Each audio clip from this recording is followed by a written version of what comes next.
Sejak kapan boleh ketua umum partai politik ikut mengendalikan kekuasaan? Nggak pernah, Mas. It's not in the constitution, it's not in the undang-undang, nggak ada, Mas. Tetap komitmen dengan arahan dari Ibu Ketua Umum PDI Perjuangan, Ibu Megawati Soekarno Putri. Pemerintahan bukan ikatan politik, maka dia terikat oleh gubernur, dia terikat oleh presiden. Keterikatan ini adalah diatur oleh undang-undang. Komando dikendalikan langsung oleh Ketua Umum Megawati Soekarno Putri. Komando dikendalikan langsung oleh Ketua Umum Megawati Soekarno Putri. Dengan segala hormat, saya ini sering disebut sebagai pengamat yang dekat dengan PDI Perjuangan. Tapi menurut saya, instruksi kali ini tidak tepat. Sejak kapan boleh ketua umum partai politik ikut mengendalikan kekuasaan? Nggak pernah, Mas. It's not in the constitution, it's not in the undang-undang, nggak ada, Mas. Wow. Saya waktu dulu saya konflik sama teman-teman di PKS. Sampai saya membuat kajian sendiri dan membuat buku. Saya baca semua undang-undang. Partai politik itu peserta pemilu, bukan pengendali negara. Pengendali negara itu adalah orang yang dipilih, elected official. Itu pengendali negara. Tapi kita keterusan. Partai politik menjadi peserta pemilu, tiba-tiba ketua umum partai politik mengendalikan negara. Padahal dia tidak dipilih rakyat. Rusak, Mas. Betul. Kita mesti address ini dari awal kepada Pak Prabowo. Partai politik kau boleh peserta pemilu. Ya, karena kau juga ditoblos rakyat, tapi pada dasarnya rakyat itu bermigrasi. Karena siapa yang terpilih itu kan siapa yang dapat suara paling banyak. Artinya kan rakyat milih orang. Lah kalau rakyat sudah milih orang, terus ngapain ketua umum partai politik ikut mengendalikan dari belakang? Ini yang mengerusak. Dan itu yang dihadapi oleh Pak Jokowi, ketidaknyamanan duduk di kursi presidensialisme, tapi pada saat yang sama dia tahu di sekitarnya ini diterpedo oleh banyak kelompok. Bagaimana coba caranya? Ini kita omongin dari sekarang. Makanya saya bilang berkali-kali tentang Pak Prabowo, jangan kalian coba-coba ganggu Pak Prabowo. Saya sendiri terus terang, Mas, ya. Kalau mau jadi mulut nggak enak, saya mau ngomong menjadi mulut yang jangan ganggu Pak Prabowo, jangan ganggu Presiden. Supaya nanti juga kalau kita nagihnya enak.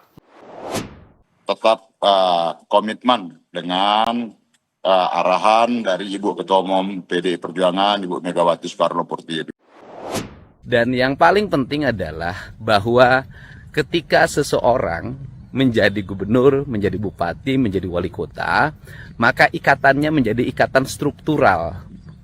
Pemerintahan bukan ikatan politik, maka dia terikat oleh gubernur, dia terikat oleh presiden.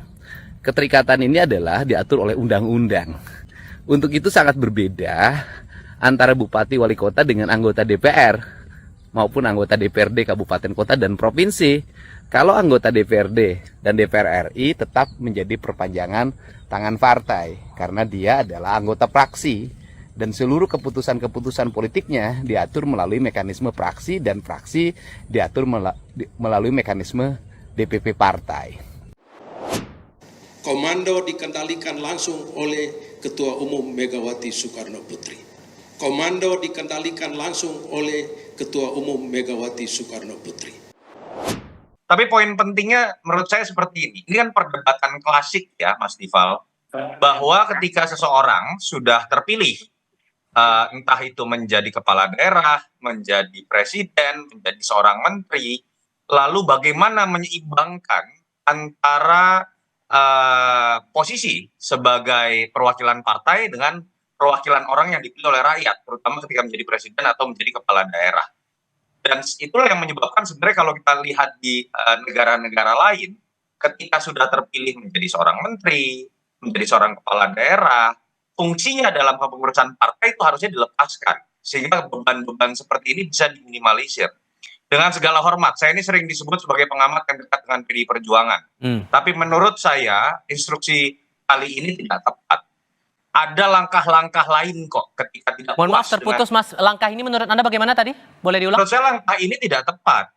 Ketika berbicara mengenai ketidakpuasan terhadap keputusan KPK, misalnya menahan Mas Hasto, menurut saya ya langkah yang harus diambil adalah dalam track terkait dengan kasus hukum tersebut. Kan sedang ada gugatan pra peradilan berikutnya, kan masih ada sidang-sidang di pengadilan. Jangan kemudian campur adukan apabila betul ya bahwa ini terkait dengan penahanan Mas Hasto. Jangan kemudian campur adukan sebuah positioning politik, apalagi yang kemudian melibatkan kepala daerah. Kepala daerah ini nanti bergantung pada pemerintah pusat loh, DAK, DBH, dan DAU-nya, termasuk dalam kerja-kerja politik kepada masyarakat di daerahnya. Ini yang menurut saya apa yang diinstruksikan hari ini sama dengan bermasalahnya logika-logika seperti koalisi permanen yang itu akan saya menganalogikan tapi sama bobotnya Mas Tifal ya. Ide koalisi permanen itu kan akan membuat anggota DPR yang sudah dipilih rakyat itu kemudian hanya nurut sama partainya dan nggak bisa protes terlepas apapun aspirasinya. Sama dengan apa yang terjadi pada teman-teman PDI Perjuangan sekarang gitu. Saya yakin mereka semua pengen ikut retret kok dalam konteks menjadi bawahannya presiden. Dan ini kemudian ada presiden memberikan pengarahan dalam acara retret misalnya. Atau kemudian sama rendah bobotnya dengan ketika seseorang udah jadi presiden atau menjadi menteri tapi masih jadi ketum partai. Apa yang saya katakan adalah sebenarnya istilah petugas partai yang sering dianggap negatif oleh sebagian publik itu terjadi di hampir semua partai. Problemnya hanya PDIP yang mendefinisikan itu secara eksplisit. Tetapi ini problem yang terjadi di semua partai. Yang pertama tentu ini akan menebalkan satu diskursus bahwa pejabat-pejabat publik yang dimiliki oleh PDIP adalah mereka yang menjadi petugas partai dan tidak berani menentang bagaimana fatsun politik yang kemudian sudah disampaikan oleh ketua umum mereka, Megawati Soekarno Putri. Kan itu yang kemudian mengemuka sehari dua hari ini. Padahal secara persamaan kalau retret itu kan adalah bagaimana membangun sinergitas antara pemimpin pusat dengan pemimpin daerah, gubernur, bupati, dan wali kota. Dalam konteks itu saya kira memang siapapun kalau sudah menjadi pejabat publik, sekat-sekat persoalan partai, pilihan politik yang berbeda, mestinya sudah mulai harus dihilangkan. Tapi kan pada saat yang bersamaan, anggota dewan, maksud saya gubernur, bupati, dan wali kota yang terpilih ini melekat pada diri mereka sebagai pengurus partai, Mas. Agak repot memang mengkondisikan seperti itu. Dan sepertinya Bang Masinton dan kawan-kawan ini jauh lebih mendengarkan bagaimana fatsun politik ketua umum mereka, Megawati Soekarno Putri. Itu yang pertama yang menurut saya. Tapi yang kedua memang per hari ini kan juga menjadi perdebatan. Beda ceritanya kalau menteri, wakil menteri, dan kepala badan yang mereka semua itu dipilih dan ditunjuk oleh presiden. Jadi wajar kalau semua aktivitas pemerintahan itu memang tegak lurusnya kepada presiden dan pemerintah. Sementara gubernur, bupati, dan wali kota adalah mereka yang dipilih langsung oleh rakyat. Jadi kalaupun toh ada acara-acara pemerintahan itu sebenarnya sifatnya lebih sinergis ya dan membangun komunikasi yang intens. Tidak dalam konteks bahwa itu diwajibkan, seakan-akan kalau tidak ikut retret itu dianggap pembangkang. Karena kalau mau jujur sebenarnya tanggung jawab terpenting dari gubernur, bupati, dan wali kota adalah bagaimana mempertanggungjawabkan kinerja mereka kepada basis konstituen yang kemudian memilih mereka dalam pilkada. Jadi kalau saya melihat ya pemerintah pusat itu lebih kepada dia sebagai support system dan support apapun ya untuk mengakselerasi bagaimana kebijakan-kebijakan politik di daerah itu bisa dimaksimalkan. Apalagi pada saat yang bersamaan misalnya orang juga mulai bertanya urgensi dari retret. Kemarin menteri, wakil menteri, dan kepala badan retret. Kan itu tujuannya adalah untuk meningkatkan kapasitas dan bagaimana mengencourage soal etos menjadi pemimpin. Tapi kan dalam prakteknya 4 bulan berlalu ternyata sudah ada menteri yang memang tidak bekerja secara formal, tidak bekerja secara maksimal sehingga ada reshuffle. Makanya banyak orang yang kemudian meragukan retret itu adalah efektif untuk meningkatkan skill dan kepemimpinan. Makanya banyak juga yang kemudian mensupport secara substansi bahwa retret itu bukan sesuatu yang memang harus dianggap wajib dan harus diikuti oleh kepala-kepala daerah. Sudah kami tangkap poin Nomenklatur dari yang situ. semacam ini agak rumit sebenarnya, Mas Tifal. Apapun yang terjadi, kami tetap menunggu arahan resmi dari partai. Meski begitu, rupanya terdapat sejumlah kader PDIP yang tak mengindahkan instruksi ketua umumnya untuk menunda kehadirannya di retret. Bupati Lebak misalnya, ia mengungkapkan alasan tetap mengikuti retret sejak hari pertama, karena retret memiliki esensi penting untuk mendukung sinergi antara pemerintah pusat dan pemerintah daerah. Ia yakin Ketua Umum Megawati tidak akan marah lantaran mengerti esensi tersebut.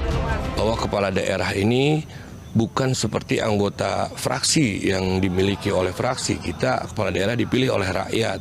Saya rasa Ibu Megawati paham tentang hal ini, dan kami juga beberapa kepala daerah juga ikut hadir dari PDI Perjuangan di acara retret ini, dan saya rasa ini adalah terkait sinergitas antara pemerintah pusat dengan pemerintah daerah untuk dalam waktu jangka panjang. Jadi nggak takut Mas dimarahin sama Bu Mega nih nanti? Ibu kan nggak suka marah-marah. Ibu kan orang baik, Ibu. Ibu orang yang menjaga demokrasi, insya Allah nggak. Ini karena sebuah kebaikan. Sebelumnya, Ketua Umum PDIP Megawati Soekarno Putri mengeluarkan instruksi kepada seluruh kepala daerah kader PDIP untuk menunda keberangkatannya mengikuti retret di Akmil Magelang. Instruksi ini dikeluarkan buntut dari penahanan Sekjen PDIP Hasto Kristianto oleh KPK. Wah, ini upaya pembukaman, enggak lah. Ya toh, maksud saya yang lebih kritis dari Hasto juga banyak, Bang. Bang lihat podcast-podcast yang seperti ini kan, itu lebih sadis lagi kalau mengkritik pemerintah kan. Seperti itu. Jadi kembali lagi bahwa sekarang bola tangan KPK. Kita berharap ya penyidik segera melakukan penahanan, apalagi kan ini berkaca bahwa ini kan dia datang di panggilan kedua. Artinya tentu harus dianalisis oleh penyidik ya. Ya sulit untuk mendatangkan Hasto dalam panggilan pertama, ya kan? Selalu banyak alasan. Selalu ada alasan, ya kan?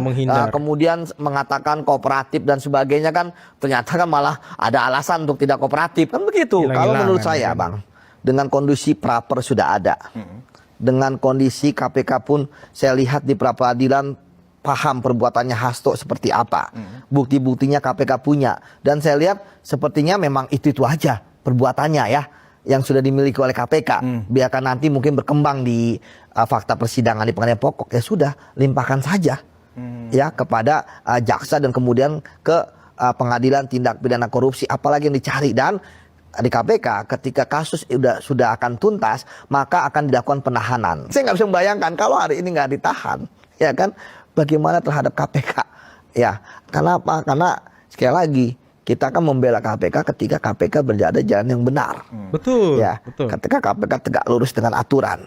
Jadi kalau misalnya hari ini Hasto tidak ditahan, wah makin besar kepala lah, gitu kan. Tuh kan KPK jangan-jangan jadi tuduhan-tuduhan pada KPK nggak punya alat bukti lah, ya kan. Ada saksi yang diintimidasi lah.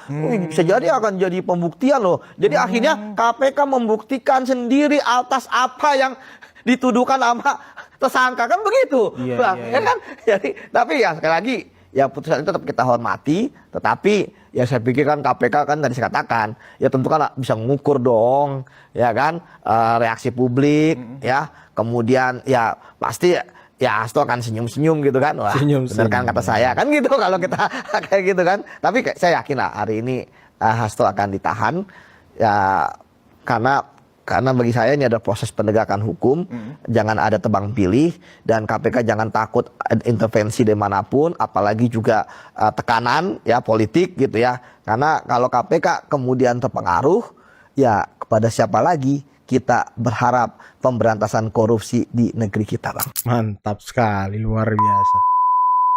Presiden Prabowo ingin membangun SDM Indonesia. Pendidikan itu pendidikan, kesehatan, sumber daya manusia lah ya. Itu fokus utama Presiden Prabowo. Kalau kita bicara program prioritas dan program hasil terbaik cepat, hampir semua kita bicara soal sumber daya manusia. Kan infrastruktur sudah ada. Sekarang kita bergerak ke penguatan sumber daya SDM. Manusia. Jadi nggak bisa bilang begitu. Untuk program ini biaya-biaya belanja pemerintah sebagian besar ini untuk penguatan sumber daya manusia, karena kita mau menuju Indonesia emas itu jangan hanya usianya yang emas. Kalau hanya sekedar usianya yang emas, kita akan sampai di situ, insya Allah. Maksudnya usia 100 tahun itu kita akan bisa aja sampai di titik bisa itu, sampai tapi di titik kualitasnya emas enggak. Makanya hari ini untuk sekitar 20 tahun yang akan datang, kita benar-benar harus bekerja keras untuk mewujudkan generasi emas itu. Di usia Indonesia yang emas, generasinya juga harus generasi emas. Jadi salah besar kan mengatakan bahwa soal pendidikan, soal sumber daya manusia itu tidak menjadi prioritas pemerintah.